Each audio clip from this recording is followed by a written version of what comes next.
Hi, it's Tim Cool. Ahsoka series is here, and at last we're going to have a complete season of live-action TV show dedicated specifically to this character. Ahsoka Tano appeared for the first time in 2008 Clone Wars animated movie, then in animated TV shows Clone Wars and Rebels, and recently in the second season of Mandalorian and the Book of Boba Fett. In the latter live-action TV shows, she was merely a cameo, and now she is getting her own show. Being a Padawan of Anakin Skywalker, one of the main characters of Skywalker saga, Ahsoka is still widely considered a minor character which casual viewers don't even recognize.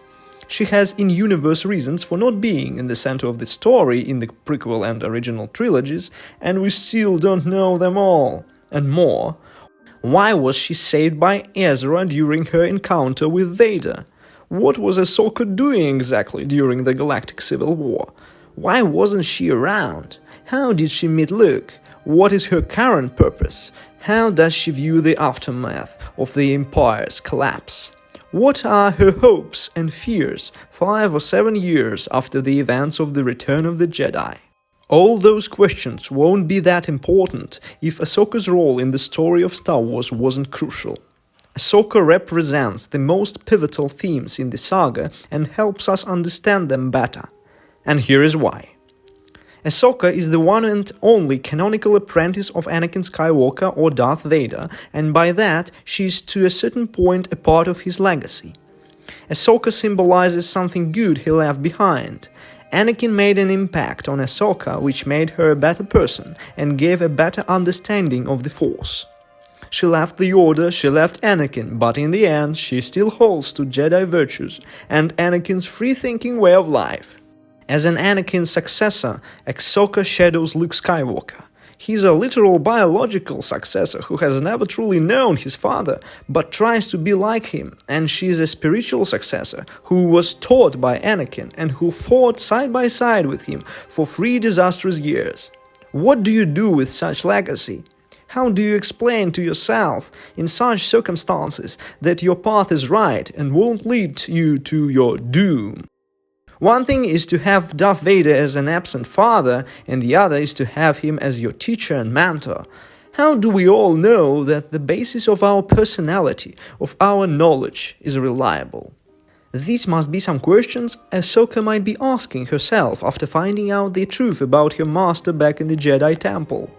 Of course, she distinguishes between Anakin and Vader, we know that. She views Vader as something which enslaved Anakin. But is this view enough for dealing with such dilemma? How does she know for sure that she carries with herself Anakin's light and not Vader's darkness? In the end, the ultimate question, quite fundamental one in Star Wars, is: how powerful is the dark side, really? How easily it can consume me if I'm standing or used to stand right next to it? If you manage to avoid the evil or even triumph over it, when and how might it strike back? Ahsoka has managed to preserve Jedi morals and perspective throughout the dark times when the Empire reigned across the galaxy. Now the Empire no longer exists. How would she act? What kind of Jedi or rebel she could be? Moreover, Ahsoka, as a character who retconned prequel timeline in 2008, and in my opinion has proved the fact that there are many things you can still do to enhance Star Wars story and storytelling, as well as express core ideas. She was put into the prequel era, and there she plays many parts. Her inclusion helps to show a caring side of Anakin we haven't seen before. It gives a perspective of a teenager. Prior to Clone Wars, we only mostly saw kids and young adults as protagonists.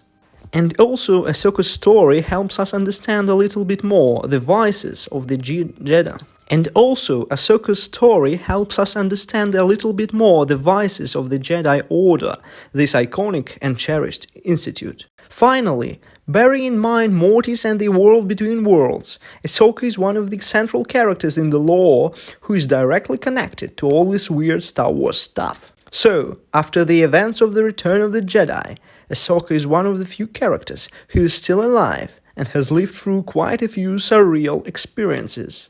How this metaphysical side of Star Wars could expand in the future, only the time will tell. But Ahsoka would definitely be a great guide. Yeah, Even if this TV show does not deliver and turns out to be a piece of trash, I still think Ahsoka as a character has a lot of potential. At least her storytelling suggests she has. I hope for the best. And how important Ahsoka is for you. Until the next time.